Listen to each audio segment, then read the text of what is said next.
y de pronto tuve como una epifanía y me acordé de todas las herejías cristológicas. Bueno, tampoco es que sean una gran cantidad, pero hay tan suficiente. ¿Cómo es posible que en una sola persona, porque Cristo es una persona, no dos, se combinen una naturaleza divina y una naturaleza humana? Cuando los traductores traducen la palabra neuma del griego con mayúscula, es porque el contexto indica que se refiere al Espíritu Santo. No hay que ponerle el calificativo santo. Con Espíritu en mayúscula ya sabemos que se está hablando del Espíritu Santo. En ese pasaje ninguna traducción lo traduce con Espíritu en mayúscula, así que es incorrecto decir que lo que está entregando es el Espíritu Santo. Está entregando su espíritu humano.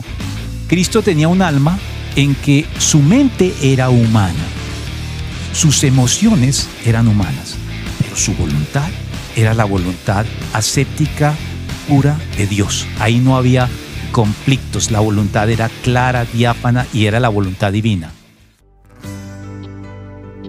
Todo lo que se mueva en esas aguas vivirá y recibirá sanidad. El Río, una iglesia relacional, experiencial y de restauración.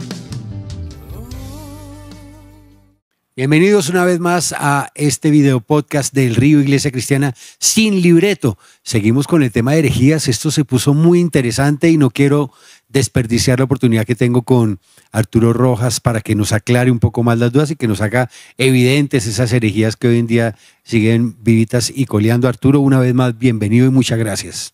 Gracias, Andrés. Sí, la anterior la terminamos como que ya estábamos cerrando y no se me ocurrieron más herejías cuando usted me preguntó y de pronto tuve como una epifanía y me acordé de todas las herejías cristológicas. Bueno, tampoco es que sean una gran cantidad, pero hay tan suficiente para otro podcast como el de ahora. Hagámosle pues, arranquemos con la primera. Terminamos hablando de nestorianismo. Nestorianismo, sí. Okay. Yo rompí un poquito la cronología porque el nestorianismo viene un poco después. Las primeras herejías no giraban propiamente alrededor de Cristo. Sí afectaban la doctrina cristiana, como el gnosticismo con su docetismo y todo eso, pero no estaban centradas en él. Casi todas estaban centradas en esa doble naturaleza de Jesús que genera siempre polémica y en el tema de la encarnación. Claro. Y como son temas densos, complejos, profundos, porque no podemos esperar que entendamos todas las cosas de Dios. George McDowell decía que un Dios que podamos entender sería un Dios en el que no valdría la pena creer. Y yo estoy de acuerdo con él.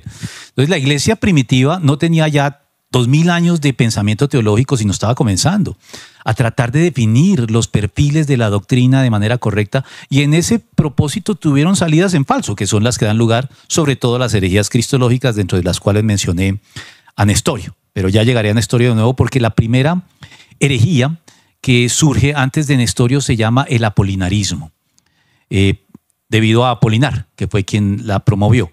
El apolinarismo era una herejía que trataba de entender cómo es posible que en una sola persona, porque Cristo es una persona, no dos, se combinen una naturaleza divina y una naturaleza humana. Entonces comenzó a dar explicaciones de cómo era eso posible y apeló a la antropología o al entendimiento del hombre propio del cristianismo, que concibe al ser humano basado en un pasaje de Pablo en Tesalonicenses que dice: espíritu, alma y cuerpo, todo vuestro ser, espíritu, alma y cuerpo, sea guardado irreprensible para la venida de Jesucristo. Entonces la antropología cristiana dice: el ser humano está constituido por 3 elementos combinados e inseparables: espíritu, alma y cuerpo. Entonces estos primeros teólogos razonaban cómo en un ser constituido de espíritu, alma y cuerpo pueden cohabitar 2 naturalezas, una divina y una humana. Y Apolinar propuso su solución. Él dijo: Cristo tenía un cuerpo obviamente humano, de carne y hueso, como lo pudieron comprobar los discípulos. Tenía también un alma humana, pero el lugar del espíritu, donde debería ir el espíritu humano, había sido sustituido por el Verbo. No había un espíritu humano en Cristo, sino lo que había era el Verbo en plenitud, allí ocupando, por decirlo así, el lugar que le corresponde al espíritu en la condición humana. Y podría parecer una solución llamativa, pero pronto la iglesia lo vio como una herejía. Bajo un principio, hay un principio que comenzó a operar en la teología, que es todo lo que todo lo que no haya sido asumido no podrá ser salvado. Es decir, si Cristo no asume plenamente la condición humana, no puede salvarnos a los hombres por completo. Y ellos dijeron, en la herejía de Apolinar, Cristo pudo salvar nuestro cuerpo y redimirlo para la resurrección, nuestra alma, pero nuestro espíritu queda bajo condenación porque nunca asumió en propiedad un espíritu humano. Eso fue Apolinar, en ese intento de conciliar naturaleza humana y divina, que además había escuelas teológicas diferentes y cada una tenía su énfasis. Por ejemplo, la escuela teológica que estaba en Antioquía, que es la región de la Tierra Santa, acordémonos que ahí llegó Pablo a Antioquía de Siria, enfatizaban la humanidad de Cristo. En la doctrina de ellos enfatizaban más la humanidad de Cristo porque prácticamente lo habían visto caminar por los alrededores de Antioquía, mientras que Alejandría era una escuela más filosófica y entonces ellos enfatizaban la divinidad. Apolinar era de Alejandría. Y en esa postura en que le negamos a Cristo un aspecto de la condición humana y lo sustituimos por un aspecto divino, la divinidad termina absorbiendo a la humanidad. Entonces ese fue Apolinar. Parecen sutilezas, pero son sutilezas que tienen importancia bajo ese principio. Nada de lo que no haya sido asumido se salvará. Pero es que ahí también, ahorita que usted estaba hablando, recordaba las palabras de Jesús en la cruz, ¿no? Sí. En tus manos encomiendo mi espíritu. Porque yo también he oído a algunos predicadores hablando de que en ese momento estaba soltando al Espíritu Santo. Y creo que hay un error herético bárbaro allí. Sí, es cierto. Andrés, cuando leemos eso que usted acaba de mencionar, no pasemos por alto que está en minúscula. Ninguna traducción que yo recuerde, ninguna traducción traduce ahí espíritu con mayúscula. Cuando los traductores traducen la palabra neuma del griego con mayúscula, es porque el contexto indica que se refiere al Espíritu Santo. No hay que ponerle el calificativo santo. Con espíritu en mayúscula ya sabemos que se está hablando del Espíritu Santo. En ese pasaje ninguna traducción lo traduce con espíritu en mayúscula. Así que es incorrecto decir que lo que está entregando es el Espíritu Santo. Está entregando su espíritu humano, que es lo mismo, por ejemplo, que dice también Dios es espíritu. Algunas traducciones, muy poquitas, lo ponen en mayúscula, pero yo lo considero un error. Porque lo que se está hablando es que la esencia de Dios no es material. La esencia de Dios es espiritual y no del Espíritu Santo propiamente. Entonces hay que tener cuidado con la traducción de la palabra neuma porque el contexto, en el original no está la mayúscula y la minúscula. Eso le corresponde al traductor decidir y tiene que mirar bien el contexto. Y ahí, en el contexto, no hay ningún traductor que esté en desacuerdo con que Cristo está entregando su espíritu humano. Es cierto. Ok, apolinarismo. Apolinarismo. Después, ante la discusión, eso vino un concilio, se reunieron para determinar si Apolinar estaba en lo cierto y surgió una nueva herejía que quiso resolver el problema planteado por Apolinar, pero no fue muy afortunada para resolverlo, sino simplemente lo desplazó. Esa herejía se llama monotelismo. Monotelismo, ¿por qué? Viene de la palabra mono en el griego que significa uno y telos, que es voluntad. Entonces, ¿qué fue lo que ellos hicieron? Creo que aquí nuestros oyentes deben seguirnos con más atención. Resulta que lo que ellos dijeron no, lo que dijo Apolinar está mal. Cristo sí tenía un espíritu humano, pero ¿cómo se mezclan entonces las naturalezas? Ellos plantearon lo siguiente: Jesucristo tiene un cuerpo humano, tiene un espíritu humano, pero el alma, que está constituida también, la teología al comienzo dijo, el alma consiste en 3 componentes también: mente, emociones y voluntad. El alma del ser humano es mente, emociones y voluntad. Cristo tenía un alma en que su mente era humana, sus emociones eran humanas, pero su voluntad era la voluntad aséptica, pura de Dios. Ahí no había conflictos, la voluntad era clara, diáfana y era la voluntad divina. Y eso también, ¿qué fue lo que hizo? Trasladar el problema, no lo resuelve. Lo traslada del campo del espíritu al campo del alma.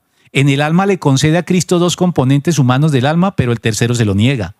No tenía una voluntad humana, su voluntad era divina.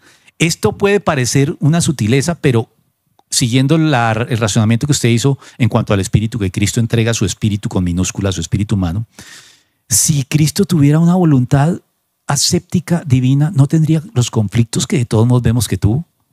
Él tuvo conflictos en su voluntad. Él fue tentado, dice la Biblia, en el desierto durante 40 días. Ahí vemos conflictos para su voluntad. Si la tentación no implicara una tendencia de pronto a hacer lo que no debe, no habría conflicto. Pero la tentación siempre implica conflicto, ser puesto a prueba. Cristo fue puesto a prueba en la tentación. En Getsemaní. Pasa de mí esta copa. Sí, lo vemos una agonía. Dicen los teólogos que la agonía mayor de Cristo tal vez ni siquiera fue la física, sino la mental que experimentó. Sudó gotas de sangre, Andrés. Ese es un fenómeno documentado que se llama hemodrosis, creo que es el nombre que recibe, que se ha podido verificar en personas que están bajo tal carga de estrés que los vasos capilares pequeñitos terminan rompiéndose y dejando pasar sangre a los poros, y uno termina sudando un sudor sanguinolento, un sudor rojo. Eso le pasó a Cristo. Imagínense cómo sería su agonía en Getsemaní y el conflicto que tuvo en su voluntad para que ocasionara esto. Entonces, tampoco se sostiene a la luz de los relatos bíblicos una idea de que Cristo tuvo una voluntad divina, aséptica y que no tenía conflictos. Esa fue otra herejía. Y si no asumió una voluntad humana, pues no redime nuestra voluntad, que a mi modo de ver es lo principal que necesitamos en redención, mi voluntad, que es la que me lleva a tomar decisiones que no son correctas. Entonces, esa fue la segunda herejía cristológica que también se debatió en su momento. Vamos por la otra. La tercera ya es el nestorianismo. La tercera es el... Recordemos un poco el nestorianismo, por favor. Bueno, el nestorianismo fue en Antioquía, que le daban énfasis a la condición humana de Cristo. Nestorio, un obispo, planteó que realmente no hay una unión real en la persona de Cristo entre su naturaleza divina humana, sino que en Cristo no solamente subsisten dos naturalezas, sino dos personas. Dos personas. Y el meollo y el debate se debió a la expresión Theotokos, atribuida a María, que significa Madre de Dios. Entonces, Nestorio le negó a María la condición de Madre de Dios. Y el concilio de Éfeso se reunió para tratar la herejía de Nestorio y fue cuando ratificó, miren, Jesucristo, en la medida en que es una lógica elemental de si A implica B y B implica C, A implica C. Si Jesucristo es Dios, esa es la primera premisa, y María es la madre de Jesucristo, segunda premisa, en algún sentido María tiene que ser la madre de Dios. Tal vez no en el sentido absoluto en que sea la madre de Dios, del Dios Espíritu, pero sí la madre del Dios hecho hombre, en su vientre, en la persona de Cristo. Y entonces a Nestorio se le condenó por hacer una distinción, no solamente distinción, que es válida la distinción, sino una separación entre la naturaleza humana y la divina que daba lugar a dos personas. O sea, Cristo tendría dos personalidades diferentes. Actuaría a veces como Dios y otras como hombre, y eso es un desorden de la personalidad diagnosticado hoy. ¿Y cuál sigue? ¿Qué otra? Bueno, creo que esta sí es anterior, pero no la mencioné, que es el monofisismo, de la misma raíz mono, pero en vez de telos, que es voluntad, es naturaleza. Fisis es naturaleza. Monofisismo es la doctrina típicamente de la teología de Alejandría, que le daba más prioridad a la divinidad, que afirmaban que en realidad en Cristo no había dos naturalezas, sino que había una sola, la naturaleza divina, que terminaba absorbiendo la naturaleza humana. Entonces, esa herejía también fue condenada con base en el hecho de que en el Evangelio Jesucristo manifiesta muchas reacciones típicamente humanas. Jesucristo se alegra, Jesucristo se angustia, Jesucristo llora. Es decir, siente hambre como ser humano material que necesita alimento, siente hambre. Entonces, esa herejía se condenó porque el arreglo que lograba era negar por completo la humanidad de Cristo, y volvíamos entonces a los gnósticos, al pensamiento docetista de los gnósticos griegos. Esa fue la cuarta herejía cristológica que se debatió en esos siglos. Bueno, pues muchísimas gracias, Arturo. La verdad es que, vuelvo y repito, esto es apasionante y cada vez como que uno va ahondando más, recordando más y profundizando más en su fe. Así que muchísimas gracias. De nada, La Andrés. próxima yo creo que nos toca hacer una grabación en su casa. Usted se volvió bucólico y ahora ama vivir en el campo. De la Bueno, manera más sencilla que puedo. sí, con el equipaje ligero. Sí, esa es Más la o idea. menos. Pero quiero ir a hacer un video podcast en su casa porque quiero conocer su biblioteca. Bueno, Porque quiero que miremos libros que ahí hay que son importantes, muchos como hablaba usted en el curso que nos dio gratuitamente, muchos que son incunables ya y que ya no se consiguen, ya eso es dificilísimo, pero que me parece que tienen un contenido profundo, así que no es tan grande, pero sí es selecta. No es tan grande como la de otros que admiro también. El doctor Alfonso Ropero, usted sabe que una anécdota tuvo que hacer un donación, segundo ¿no? piso en su casa, construirlo para poder tener sus libros. Tienen como 10.000 libros. pero él creo que también hizo una donación de parte de sus libros también en Es algún posible, aunque yo lo veo difícil. Él se aferra a los libros.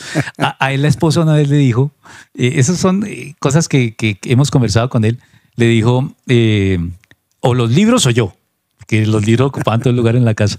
Y él dice con cierto humor que le respondió, dice, ¿me dejas pensarlo un poco?